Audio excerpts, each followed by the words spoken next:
کرتے ہیں۔ تو حضور اکرم صلی اللہ علیہ وسلم نے صحابہ کو، ان کے جسم کو، ان کے قلب کو، ان کی روح کو پاکیزگی بخشی، ایسی پاکیزگی، ایسی صفائی کہ وہ اپنے انفس میں حق تعالیٰ کا دیدار کر لیتے تھے۔ اتنی پاکیزگی حضور کے صدقے میں صحابہ کو ملی۔ باطن اتنا پاک ہو جائے کہ ہمارے باطن میں خود اپنے مالک کی تجلی ہمیں نظر آنے لگ جائے، اتنی پاکی۔ جیسے دیوار کے سامنے جاتے ہیں تو ہمارا چہرہ دیوار پر بھی پڑتا ہے، اس کا ہمارا چہرے کا عکس، لیکن دیوار پر ہم کو ہمارا چہرہ نظر نہیں آتا۔ وہی آپ آئینے کے سامنے جاؤ تو آپ کو آپ کے چہرے کو پلٹا کے دکھا دیتا ہے۔ تو گلاس دو قسم کے ہوتے ہیں، ایک گلاس تو وہ ہے جو آدمی کی صورت کو پار کر دیتا ہے، گزار دیتا ہے، پلٹا کے نہیں دکھاتا۔ پلٹا کے دکھانے والا آئینہ الگ ہوتا ہے، پلٹا کے نہ دکھانے والا آئینہ یا گلاس وہ الگ ہوتا ہے۔ دونوں میں فرق کیا ہوتا ہے؟ اس کے باطن میں نورا لگا دیا جاتا ہے۔ وہ آئینہ جو آپ کی صورت کو پلٹا کے دکھایا جاتا ہے، نورا اس کے پیچھے لگا دیا جاتا ہے۔ وہ نورا جو لگا جانے کی وجہ سے اس میں کیفیت پیدا ہوتی کہ سامنے آنے والی صورت کو آر پار نہیں کر کے پلٹا کے پیش کر دیتے۔ تو اسی طرح حضور اکرم صلی اللہ علیہ وسلم کی تزکیہ، حضور صلی اللہ علیہ وسلم کے ذریعے سے، نور کے واسطے سے جو پاکیزگی ہمارے باطن کو ملے، قلب مومن کے پیچھے نور محمدی کی چمک اگر آ جائے تو مولا عالم کی تجلی پلٹا کے دکھانے کے قابل بن جاتا ہے۔ جیسے ابھی اللہ والوں کے کلام میں سے میں ہوں آئینہ اس کا، وہ ہے میرا آئینہ۔ تو آئینہ حق تعالیٰ کا بن جانا اور حق تعالیٰ کو اپنا آئینہ دیکھ سکنا، یہ باطن میں یہ کیفیت آتی ہے محمد رسول اللہ کے صدقے میں، اور یہ ملتا ہے صرف ایمان والوں۔ اور یہ جو فیض ہے، سارے عالم جو حضور کی نسبت سے زندہ ہیں، قائم ہیں، موجود ہیں، صحت مند ہیں، کھا رہے ہیں، پی رہے ہیں، جو بھی ہے، یہ سارے کا سارا چونکہ عارضی ہے، موقتی ہے، اس لیے اللہ تعالیٰ نے اتنی بڑی نعمت کو احسان کے طور پر نہیں کہا۔ ایمان والوں پر حضور کی نعمت کو احسان کہا، اس لیے کہ یہ جو احسان ہے یہ دائمی اور ابدی ہے، ہمیشہ کا ہے، یہ چند دن کا نہیں ہے۔ اگر یہاں کوئی صحت مند ہے تو کتنے دن، کوئی زندہ ہے تو کتنا دن، کوئی کروڑ پتی ہے تو کتنے دن، مگر حضور کے صدقے میں جس کو قرآن پاک مل جائے، جس کے باطن پاک ہو جائے، شرک اور کفر اور نفاق، ارتداد کی گندگی سے جس کا باطن پاک ہو جائے، تو اس کو جو زندگی ملتی ہے، اس کو جو عیش ملتا ہے، اس کو جو سکون و آرام ملتا ہے، وہ دنیا کا بھی ہے اور آخرت کا بھی۔ قبر بھی اس کا اجالا، اس کی روشنی سے خود اس کی قبر منور ہو جائے گی، اس کو باہر سے کرنٹ لیٹ لے جانا نہیں پڑتا، اس کے قبر میں خود اس کے اندر کے نور ایمانی جو فیضان محمدی کی شکل میں اس کے باطن میں ہے، وہ اس کی قبر کو چمکا دے گا، اور اس کے میدان حشر میں پل صراط کا پار ہو جانا اس کو اتنا ہلکا اور وزن کر دیتا ہے وہ باطنی نور کہ پل صراط پر سے وہ پلک جھپکتے ہی بجلی کی طرح گزر جانے کے قابل بن جاتا ہے، ورنہ وزنی کثافت کی وجہ سے وزنی ہو کر وہیں لڑک کے گر جانے والا ہوتا، اللہ محفوظ رکھے۔ تو یہ سارا فیضان مصطفیٰ ہے جو مومنین کے لیے خاص، یزکیہم۔ تو یزکیہم میں ظاہری پاکیزگی بھی ہے، نجاستوں سے پاک ہونے کا طریقہ ہم نے حضور سے سیکھا، غسل کا طریقہ، وضو کا طریقہ، طہارت حاصل کرنے کا طریقہ۔ یہ آج اگر کوئی پاک ہے، اگر کوئی شخص پانی نہاتا ہے، شریعت کے لحاظ سے اللہ کی نظر میں اگر کوئی 7 سمندر میں ڈبکیاں لگائے بھی تو پاک نہیں ہوتا، لیکن حضور کے بتائے ہوئے شرائط کے مطابق صرف پورے جسم پر پانی ڈال لیا، جو شرط محمد رسول اللہ نے سکھائی ہے، ان احکامات کے تحت خالی پورے جسم پہ پانی بہایا تو اللہ تعالیٰ اس کو پاک کر دیتا ہے۔ تو پاکیزگی ملتی ہے حضور کے ارشادات کی وجہ سے. اگر کوئی صرف پانی نہا لینے سے پاکیزگی نہیں حاصل ہو جاتی. پانی تو ہر کوئی نہاتا ہے، لیکن پانی نہانے کے شرائط ہیں.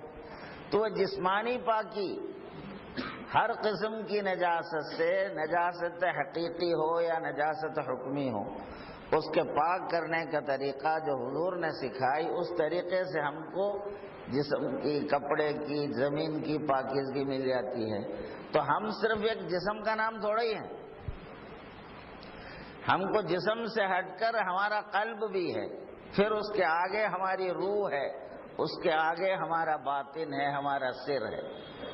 تو جسم کے بعد جسم کی پاکیزگی اگر مکمل کسی کو حاصل ہو تو یہ پاکیزگی گناہوں سے بچنے کے ذریعے، احکامات الہی پر عمل کرنے کے ذریعے، اور نجاست احکامات الہی یعنی حضور صلی اللہ علیہ وسلم کے اور اللہ کے جو جو احکام ہیں، جو جو ارشاد ہے، اس پر عمل کرنے کے ذریعے یہ جسم کی پاکی اگر کسی کو حاصل ہوا تو وہ جنت کا قابل بن جاتا ہے.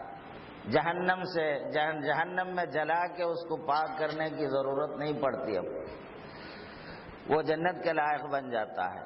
اب اس کے بعد آگے باطن کی پاکیزگی جو صحابہ نے حضور سے حاصل کی، اس پاکی کی وجہ سے وہ بندہ اللہ کے قریب رہنے کے لائق بنتا ہے، اللہ کے قرب کے قابل بنتا ہے. پھر اس کے بعد حق تعالیٰ سے وصال کا قابل بنتا ہے. تو یہ ساری نعمتیں ملتی ہیں پاکیزگی کی وجہ سے. پھر حضور اکرم صلی اللہ علیہ وسلم ان کو کتاب کا علم دیتے ہیں. وَيُعَلِّمُهُمُ الْكِتَابَ وَالْحِكْمَةَ، پھر حکمت بھی سکھاتے ہیں. اور فرماتے ہیں اور اتنا ہی نہیں، کتاب تو قرآن کی تعلیم ہے جو حضور سے ملتی ہے، اس سے ہٹ کر حضور صلی اللہ علیہ وسلم حکمت بندہ اور خدا کے بیچ میں، درمیان میں رشتوں کی جو جو حکمتیں ہیں، جو راز ہیں، وہ حکمت حضور سکھاتے ہیں. اور فرماتا وَيُعَلِّمُكُم مَّا لَمْ تَكُونُوا تَعْلَمُونَ، وہ سب سکھاتے ہیں جو تم تو جانتے بھی نہیں تھے. بالا عالم بالا کی باتوں کی ہمیں کیا خبر ہو سکتی ہے؟ الہی اسرار کے ہمیں کیا خبر ہو سکتی ہے؟ تو یہ سارے کا سارا صدقہ ہے محمد رسول اللہ کا، جو اس امت کو حاصل کرنا ہے. تو جنت کے بارے میں بھی حضور نے فرمایا کل امتی دخل فی الجنہ، میری تمام امت جنت میں داخل ہے. مسلم شریف کی حدیث ہے، میری ہر امتی جنتی ہے، الا من ابا، سوائے اس کے جس نے میرا انکار کیا. تو صحابہ نے پوچھا یا رسول اللہ آپ کا انکار کون کرتا ہے؟ من ابا یا رسول اللہ، ابا انکار کرنے والا کون ہو سکتا ہے؟ آپ نے فرمایا من اطاعنی فقد دخل الجنہ، جس نے میری اطاعت کی وہ جنت میں داخل ہو گیا، اور جو میری نافرمانی کی وہ میرا انکار کرنے والا ہے اور وہ جہنمی ہے. تو معلوم ہوا حضور کے امتی ہونے کے لیے اور جنتی ہونے کے لیے سچے دل سے، خلوص دل سے حضور اکرم صلی اللہ علیہ وسلم کی غلامی یعنی فرما برداری، آپ کے ہر حکم کی فرما برداری کرنے کا عزم کر لینا چاہیے. آپ کے حکم کی نافرمانی کی کوئی جہت، کوئی شق ہمارے دل و روح کی کسی بھی حصے میں نہیں رہنی چاہیے. کہیں ہم انکار کرنے والوں میں ہمارا شمار نہ ہو جائے. تو ایمان والوں کو جو اللہ نے احسان کیا ہے، آج کل موجودہ دور میں حضور صلی اللہ علیہ وسلم کے زمانے حیات سے دور ہو کر اس زمانے کے مسلمان ان حقیقی نعمتوں سے بھی بہت دور ہو چکا ہے. ہمیں غور کرنا چاہیے. ہم صرف یہ تو بہترین جذبہ ہے کہ حضور کے نام پر ہم جمع ہو جاتے ہیں. حضور کی تعریف و توصیف سننا ہمارے لیے خوشی اور سکون کا باعث ہے. تو یہ بھی ایمان ہی کی علامت ہوتی ہے، آپ سے محبت کی علامت ہوتی ہے. لیکن ساتھ ساتھ ہم میں جو کمی ہے، کمزوری ہے، جو ہمارا دشمن جسے استفادہ کرتا ہے، وہ یہ ہے کہ حضور سے جو حقیقی نعمت ہمیں ملنی چاہیے اس کو حاصل کرنے کے راستے میں ہم کوتاہی برت لیتے ہیں. ہم اپنے نفس کی باتیں سننے، نفس کی غلامی سے بچنے نہیں پاتے. ہم غلام نفس زیادہ ہیں، غلام مصطفیٰ کم ہیں تو ضرور رسول اللہ صلی اللہ علیہ وسلم کے غلام ہیں، لیکن پورے نہیں، بہت کچھ ہم نفس کے غلام ہیں، جو ہم کو ہمارا نفس کہتا ہے ہمارے کو طبیعت نہیں چاہتی، رہنے دو، دیکھیں گے، پھر دیکھیں گے، آگے دیکھیں گے، ایسا یہ نفس اور شیطان ہم کو لے جا کے پورے گڑھے میں اتار دیتا ہوگا۔